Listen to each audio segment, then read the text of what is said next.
Saturday ngayon and rest day namin pero hindi ako mapakali kaya tara mag-makeover tayo. Ito yung i-makeover natin para yung background ko maayos-ayos tignan kapag nag-vlog ako dito sa pwesto ko.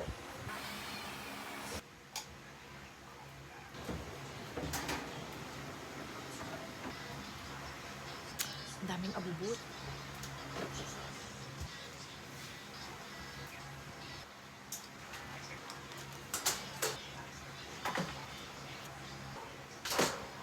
Ang daming relo ni Resha, sponsored by her tita. And itong pink regalo ng kaibigan ko, which is tita na rin yung tao. Iniinitan ako sa buhok ko.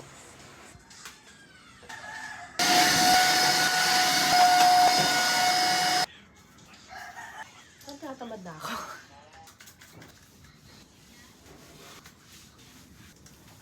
Napakaganda nitong panglinis kasi all-purpose to kahit saan. Pwede sa pader, pwede to sa kahoy, pwede to sa salamin, at kahit ano. Ito ang sagot sa boring wall. So, lalagyan ko to. Ito, feeling ko sa mesa ko lalagay ito sa... Ito, last year ko pa to binili and yan ko lang siya magagamit. Yung waybill. Luma na. Pinuksan ko lang to kasi gusto ko lang makita. Ang design naman itong isa, magkasabay silang dumating last year ng isa. So, ganito siya.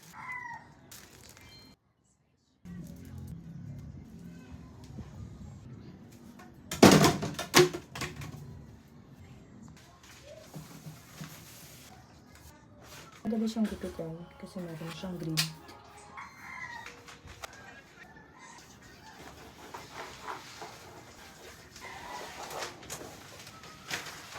Ang ganda ng pagka-print nito, parang pintura siya tignan. Ayan o. Ganda.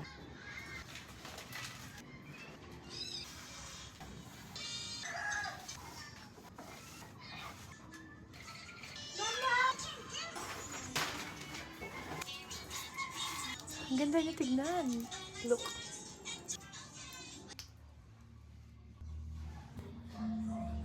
Tapos ako sa wallpaper, so lalagyan ko na ito sa bita. Last year ko din ito na-order. Ito. Nag-full yung cellphone ko. So, nagbago ko ng camera. Ito, last year ko rin ito nabili. So, ngayon ko lang din siya bubuksan.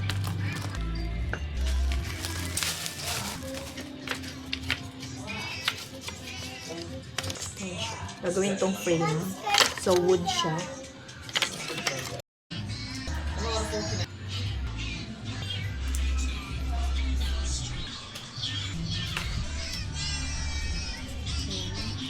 Buo na siya. Madali lang naman siya buuin. And ito yung ilalagay ko. Look, nalagay ko na. So far, ganda. Doon ko siya ilalagay. Sumakto yung kulay. Pwede pa rin dyan. Yes! Basta bakal. Oo. So, dito ko siya lalagay sa mga. Paano? Lugan ko na lang yung sabitan nito. Dahil wala ng thumbtacks, hindi ako makabili sa tindahan kasi wala siya ng thumbtacks. And yung binibilihan ko, sarado. Dito ko siya ilalagay.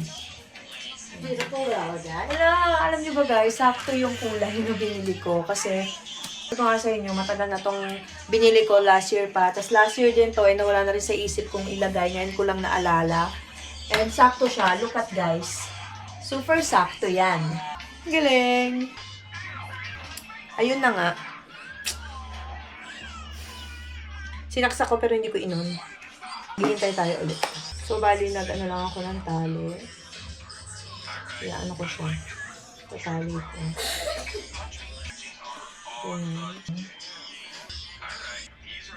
Para nakatago yung sabitan. Ayan, dito ko siya isasabit. Ilalagay ko.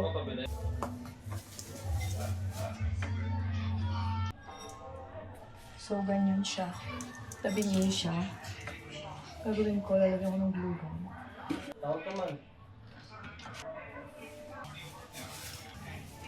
Dahil naalibad-baran ako dito, so tatakpan natin siya. Ito yung pantatakip natin. Nabili ko to sa SM. Ayan, nabili ko to sa SM. Kaso medyo maikli pala siya para sa kusina namin. So, dito ko na lang siya lalagay para hindi siya kitang-kita. Hindi kitang-kita yung wire. So, lagyan natin siyang pag-ganyan. Gamit tong glue gun.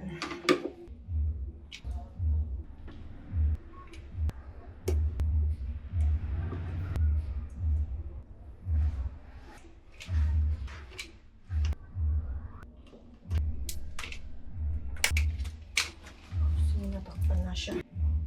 Much better siya tignan.